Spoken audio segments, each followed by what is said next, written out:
poppin', y'all? It's your girl Lita Unleashed, and I'm coming back today to bring you another story time.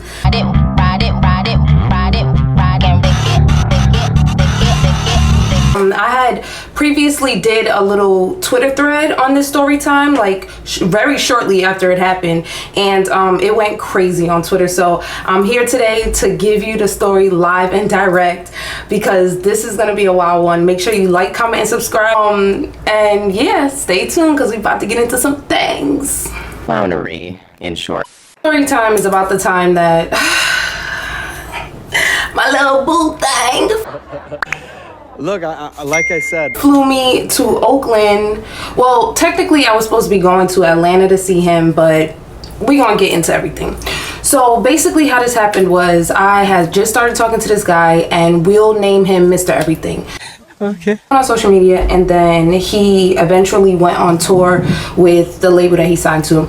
And once he went on tour, obviously when he reached his New York tour date, he hit me up so we can link up and go on a little date and hang out. Like, we're in a studio where we get some food, we're driving around in my car in New York, and you know I got the nice little sports car, little wolf gray with the red seat. Stop playing. Okay, I drives that. Time and space grows between us. Like, we're still in communication, we still getting to know each other, but he's doing his thing, I'm doing my thing. Like, we're both working, we had a great time, like we got to hang out and stuff like that. But now it's like, you bae, and you're not trying to see me. Dang, that's tough. He's like, I just feel like you don't want to see me. I'm like, you think I don't want to come see you? I had to explain to him that basically our schedules was just not matching up together. By this time, I'm not gonna hit you up unless I'm ready. So by this time I hit him up, and I'm just like, send for me. You talking about I don't want to see you? Stop screaming! Yeah. It's my flight to Atlanta, because that's where he's living. I start packing my stuff, I start getting ready to leave. I'm excited because now I'm about to go see bae. Child, hella delays. The weather was horrible. It was raining, it was nasty, it was ugly outside. It's like sitting at the airport for hours. Like, I don't do good with delays. Like, I'm very impatient and have ADHD, so I be tweaking. Like, You are driving me nuts. let's get a move on this. Let's put some pep in our step. So eventually I end up getting on my flight to Atlanta, and upon me getting to Atlanta, Mr. Everything is blowing my phone up. So I'm like, babe, what's going on?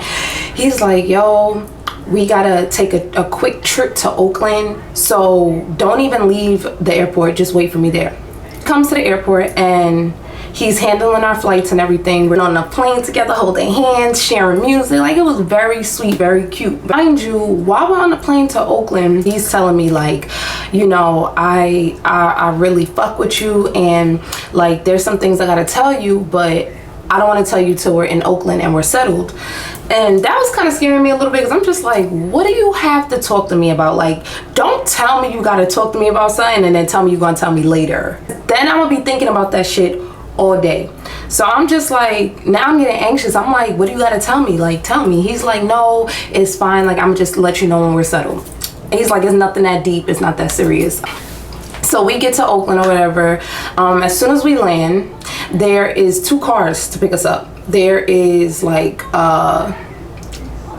maybe like a Tahoe, and then there was like another car behind us or whatever. So they're like moving real strategically, and I'm just kind of like, you know, my boo is a star, so I'm not really thinking anything of the way that they're moving. So we get in the first car, the Tahoe, and you know, I see choppers and stuff in there, but I'm not paying no mind, because it's for our protection. Like, I'm thinking like, okay, they, you know, he had security, or he has somebody that's like security for him when he comes to Oakland, pick us up, and that's why they got choppers and car. But by this time, he had already linked up with like 2 other people, because the 2 other people picked us up from the airport.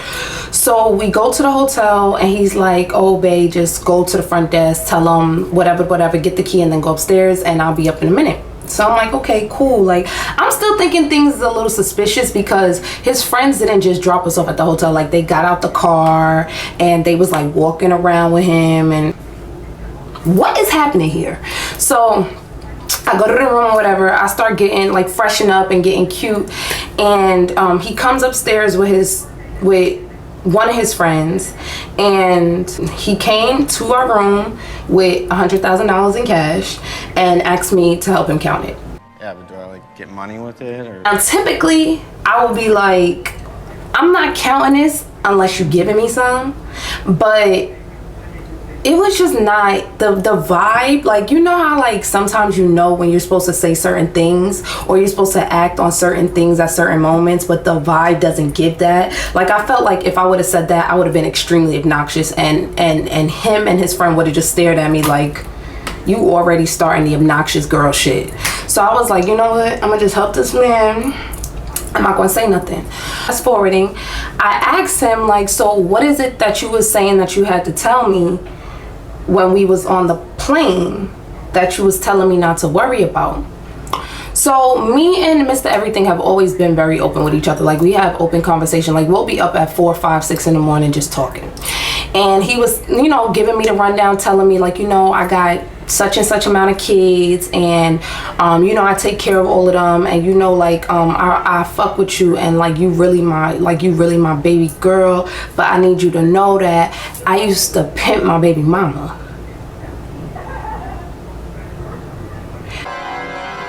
The woman was too stunned to speak. Like, okay, but in my head I'm like, what the hell do this got to do with me? So I guess that was just like honesty hour. He was just being honest. He was just telling me what was going on, what was up, and how he used to get some of his money. So I'm just like, okay, well, thank you for being honest and telling me. Like, he basically answered every question I had, so I didn't really have no reason to get upset or like feel weird, because he was honest, like very upfront with me from like day one. So I'm like, all right, cool. Like, it's not that deep. Like, you know, I'm asking the real serious questions. Like, do you still be with your baby mama? Fast forwarding to the next day, we get ready to, we're getting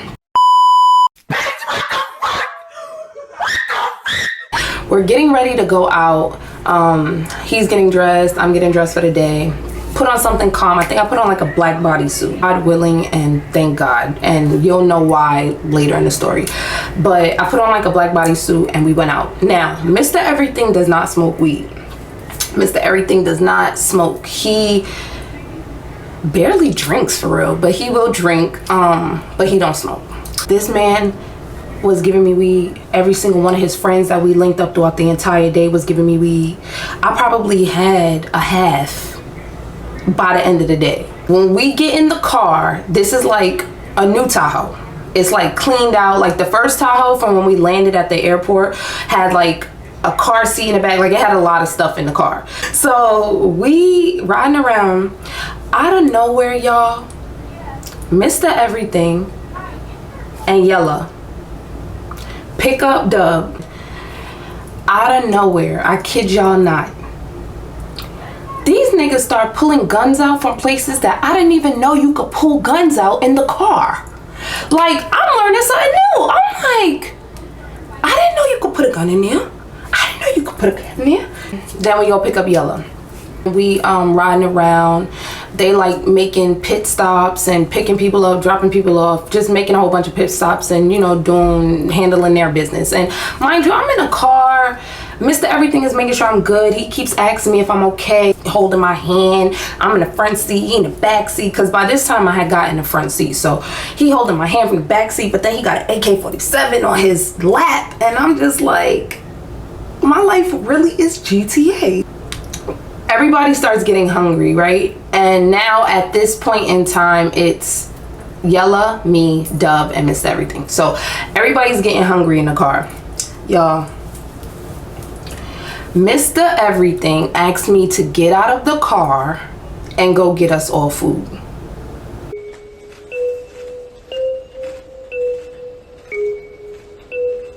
You heard that correctly. He asked me to get out the car and go get food for 3 other men. So I'm like, why do I have to get out the car? Do you know who I am? And he's like, oh babe, this is just what we do. Like, this is how the women out here hold us down. I mean, I don't think anybody truly actually cared. I'm like, don't worry, we gonna be right here in the Tahoe waiting for you. Like, you gonna be good. Like, we gonna circle the block and we gonna park right in front. It's just so that if anything go down, we could have your back. But I'm a man, so I can't get out the car and do all of that X, Y, and Z. And I'm looking at them like, y'all really about to make me get out this car? The restaurant was like a storefront. Like, it was like you walk up to the window and you order. It wasn't like a drive-through or nothing like that. It was on a corner. You walk up to the window, you order, and then you go right back to your car. So I'm like, okay, whatever. Like, cause I'm getting it through my head that if I don't do this, we're just not gonna eat. Like, I'm getting it through my head that if I don't do this, then everybody's gonna have an attitude with me. I'm probably gonna have an unpleasant day because everybody just gonna be like, you didn't want to get out the car and get us food, and this is our regular program. This is what we regularly do. Ain't nobody got time for that. So I was like, all right, whatever, I'll go, I'll get the food. Yella starts handing me hella money. He Mr. Everything told him to give me cash, so he's handing me hundreds and 50s and 20s and hundreds and 50s and 20s and hundreds, and then he just keeps going, hand, that might not be enough, hand, take more, take more. So I'm looking at all the money in my hand. I'm like, I think this is gonna be too much. They like, just bring back the change or whatever. They was like, you good? Or we like drive up the block around the corner, and then now we're like posted, like just posted up waiting for the food to be done. They send a little text message when the food is finished. And yeah, that's basically it. Like, we're just chilling, we're waiting. Finally get the food. I think we got like some shrimp and some rice and like some steak, but it was good, it was bomb. So now nighttime's coming. The sun is starting to go down. I'm still in the front seat. Mr. Everything's in the back. His friend is behind me, Dub, and Yella is driving. And so far so good. Like, it's a pretty decent day, like, you know, aside from them making me get out to get them food. So now keep in mind that amidst all of this is happening, everybody's bringing me back weed to the car. I'm having a good time and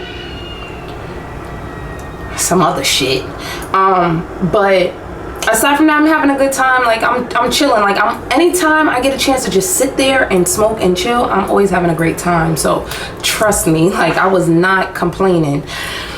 But I did start complaining when, after a few hours of us going to like bus maneuvers with Mr. Everything and his peoples, we go to the gas station and he asked me to pump the gas, y'all.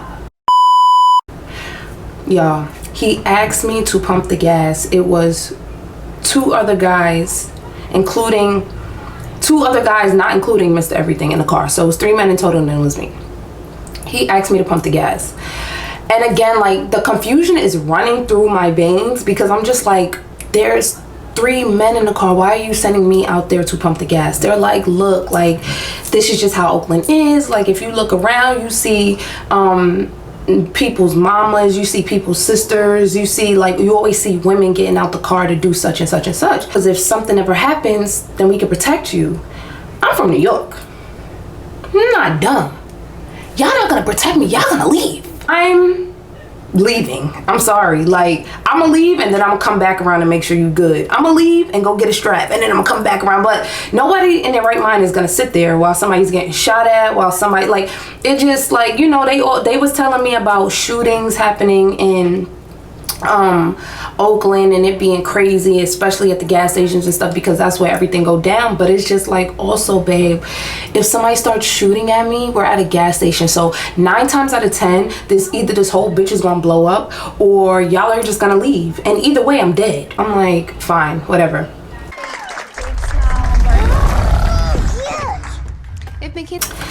Get the gas, because again, same scenario with the food. I'm thinking, like, if I don't get the gas, we're just gonna be sitting here. If I don't get the gas, everybody's gonna have an attitude because this is their regular programming, so this is what they're used to. If I come and I'm the one indifferent person, is gonna be like, what's wrong with you? Like, this is what we do. So I'm just like, you know what, whatever, like, I'm gonna just have to take this L. If I die tonight, I'll fucking die tonight. So I got the gas and then we headed to another play that they had to make. Now, mind you, this play was in like a sketchy neighborhood because it was dark as hell. It was nighttime, but it was like, obviously it was no street lights. It was just dark, and then it was people passing by the car and they could see me a little bit, and then they was like staring in the car. So I'm sitting in the car for like, I want to say like 45 minutes until I text Mr. Everything, and I'm like, I gotta pee. They come back to the car, give me more weed. We head back to the hotel. We hop on the highway because now they're about to take me back to the hotel so I can change my clothes, I can use the bathroom, whatever the case may be. Child, when I tell y'all, Mr. Everything is driving now and I'm in the front seat. So keep in mind, throughout the whole day, as the story goes on, they were just rotating seats. Like Mr. Everything was driving, then Yellow was driving, then Dub was driving, but mostly Dub and Yellow. So now Mr. Everything is driving, right? When I tell y'all, I looked up for a split second and they all got on ski masks. Like, all three of them had on ski masks, and then all three of them got their guns out. And I'm just... Did you guys hear that? I'm scared. Am I stuck in the Matrix? Like, is this a movie right now for real? We're driving down the highway and Mr. Everything is like, how's the right side? How's the right side? And I'm sitting in a car like, I kind of go like this and I can see on my peripheral, Dub is in the back with a ski mask on, looking out the window like this with his gun to the window. Then he asks Yella on his side on the house my left. And Yella does the same thing. You, Deidre, it's you. It's you, Deidre. It's you. You're the won. winner. You're today's Kid Show Kid Reporter winner. You're the winner, Deirdre. I don't got a piece on me. So I'm sitting in the car and I start like sliding down. I'm like sliding down and I put my feet up. Why? Because if they started shooting, it was done for me. Got men with guns following him around all the time. He's like, yo, watch this car on my right and watch this car on my left, and oh, who's this car pulling up? In those type of situations, I'm gonna need somebody to throw me a Ruger, something. Kind of makes me a little less nervous about it. Could I use them? Make sure this car don't get in front of us. And I'm just like, I'm a lady. I don't be in situations like these because niggas drop me off before they get into situations like these. And they come back. I'm fighting for my life. Y'all killing me with this. We head back to the hotel. They're like, oh, go pee and we'll wait for you down here. So I'm like, all right, cool. So I go upstairs to pee and I realize I have my period. So I'm like, I'm gonna just take a whole shower real quick. But he's like texting me like, don't worry, we're waiting for you down here. Just let me know when you're ready and come down. But real quick, I probably showered like 5 minutes. I just wanted to freshen myself up. And then I get to go and do his clothes because I'm like, I want to wear some jeans. So I'm putting on jeans. I'm trying on jeans. I'm like, babe, can I wear these? I'm sending him pictures. He like, hell yeah, they look better on you than they do me. I go downstairs to meet them and nobody's down there. Then I get a text from him like, oh, sorry, babe, we had to go run out real quick. I'll be right back. Much later. Ciao. I'm sitting in the hotel. I'm chilling. Like the first hour, I'm chilling. We texting each other. He's like, yeah, I'm just handling something real quick. I'm coming back. I'm like, okay, cool. Time is passing, right? 10 o'clock comes because when they dropped me off, it was probably like 7, 8. 10 o'clock comes and I'm texting him like, where are you? I want to say he hit me back at like 10:30 and was like, hey babe, are you good? I'm coming back. I'm on my way back. I'm like, all right, bet.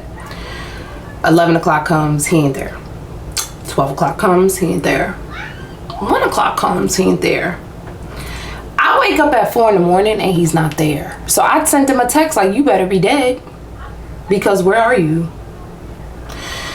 He don't respond, right? Wake up in the morning, he's not there still. So now I'm trying to figure out what I should do next because I'm like, at this point, I have friends in Oakland, so I can always, you know, go visit one of my friends, but I will also go home. Like, I kid you not, he didn't come in that hotel till like 11 a.m.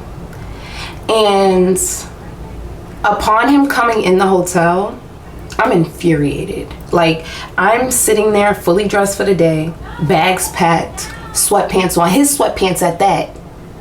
Child, he came in the room smirking, and he had on a brand new Burberry bucket hat. That's suspicious.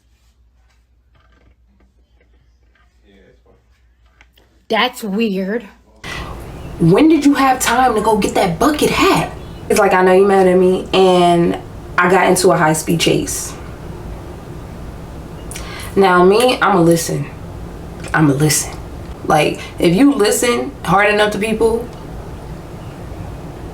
you'll catch whatever you're looking for, okay? So I'm listening to him, and he's like, me and the homies got into a high-speed chase with the cops and had to throw my phone and throw my gun, and I can't find it. I lost it. We had to go back and look. And I'm just staring at him like,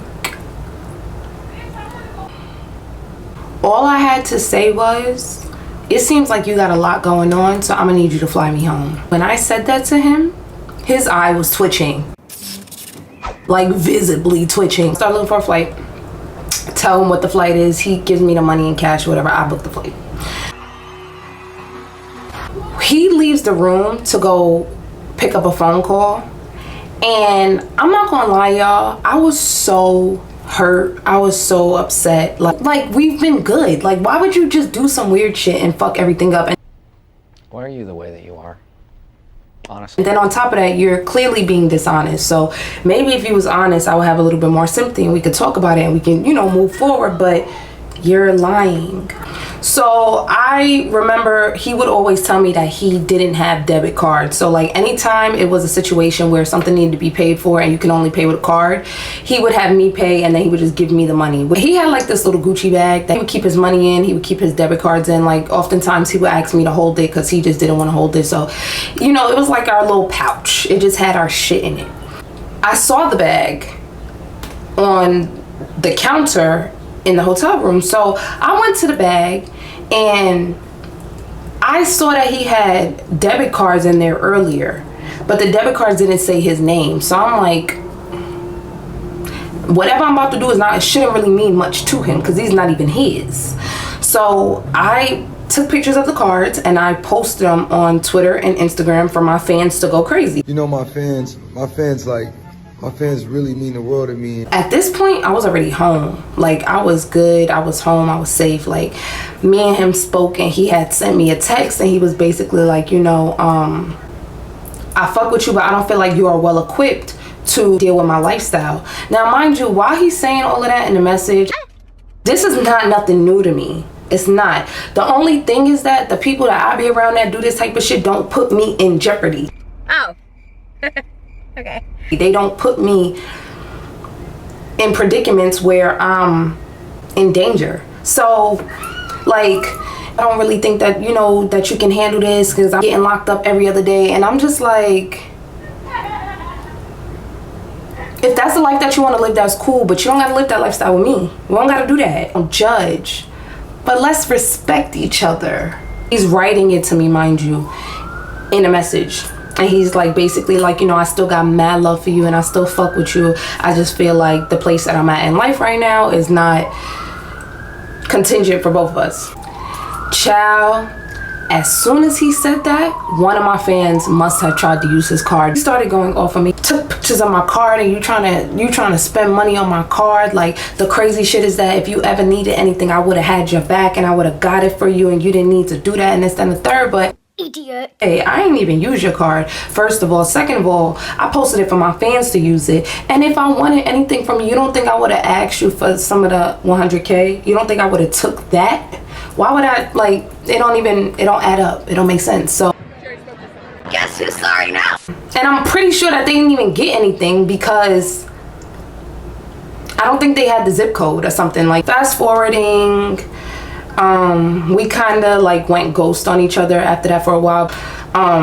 But eventually, like, we did have another conversation about it and we got back on good terms and he understood what it was. And for him, he understood that it was like, because of how catastrophic this whole situation was, I don't think I'm ever gonna see you again.